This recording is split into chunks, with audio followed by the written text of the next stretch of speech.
Kemi përfunduar me sukses të gjitha takimet në grup seksione për prezantimin e drejtosit politik të qarkut Dibër, zotit Xhelal Mzio.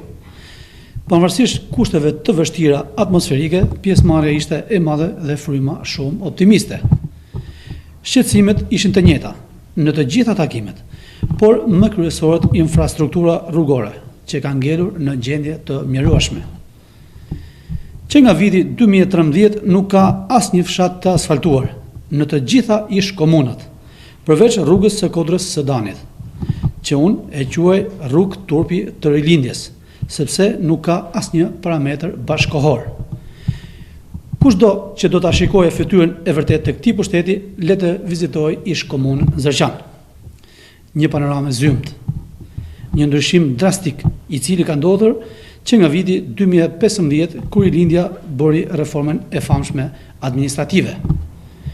Në këtë reformë gjoja do kurseshin lek buxhetit të shtetit, por kjo ishte një reformë elektorale shkatërruese. Çfarë ndodhi në fakt? U shtuan dyfish numri punonjësve dhe sot harxhohen 2 miliard lekë të vjetra në vit, më shumë vetëm për administratën. Ndërkohë që me këto fonde mund të bëshin 10 fshatra të vegjël me asfalt. U largua shërbimi nga qytetari. Sot banorët do të presin nëpër dyert e bashkisë për një tub ujë apo për një shqetësim të vogël që mund të kenë. U shkatrua historia. Zërqani arsimdashës dhe i aktiviteteve të shumta social-kulturore, zërqani i historisë, ku hap edhe shkolla e parë shqipe në qark dhe më tej. Zërqani i bukurisë dhe mrekullisë natyrore u degradua në 6 vite. Jo vetëm në Zërqan, ku mbyllën shkollën e mesme dhe atë nënvjeçare, por në të gjithë komunat është e njëjta situatë.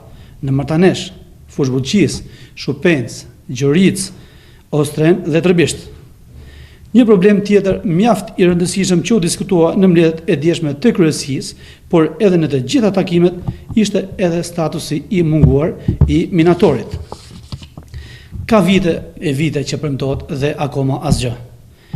Në fakt, kjo është një drejt legjitime për të gjithë minatorët, për të gjithë jetët e humbura, për të gjithë familjet e tyre dhe për të gjithë kushtet e vështira ku ata kanë punuar dhe po punojnë. Sot punëtorët e sektorit minerar marrin të njëjtën pagë si në 2013, ndoshta edhe më pak. Disa subjekte ka muaj që nuk i paguajnë rregullisht, disa të tjerë kanë mbyllur aktivitetin e tyre për shkak të monopoleve dhe vështirësive të shumta financiare. Pra, edhe ky sektor po shkon drejt falimentimit, ashtu si dhe vetë rilindja. Unë si kryetar i Partisë Demokratike Buqisë, në emër të gjithë demokratëve dhe banorëve të Buqizës, kam kërkuar dhe kërkoj me insistim që statusi i minatorit të përfshihet në programin ekonomik të Partisë Demokratike, që minatorët dhe familjet e tyre të kenë mundësi të shkollojnë fëmijët, të blejnë ilaçe dhe të kalojnë një jetë sa më normale. Është e dhimbshme kur bisedon me ta. Disa kanë punuar mbi 30 vite në frontet e nën tokës dhe marrin 20.000 lekë pension, i cili nuk ju del as për drita, as për ujë dhe as për ilaçe.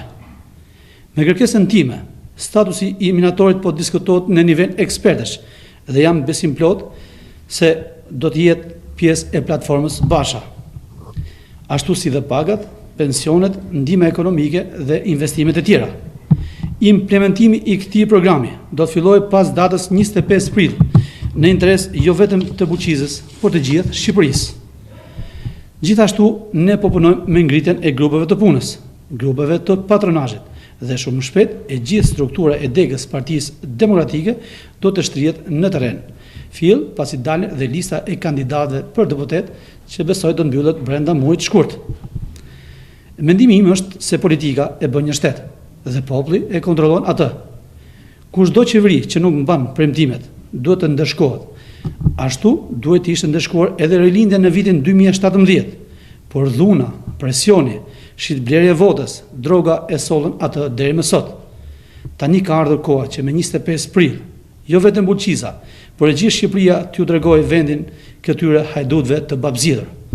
Buqiza ka fituar në 2017 dhe do fitojë me datë 25 prill me rezultat akoma më të thellë. Ju faleminderit.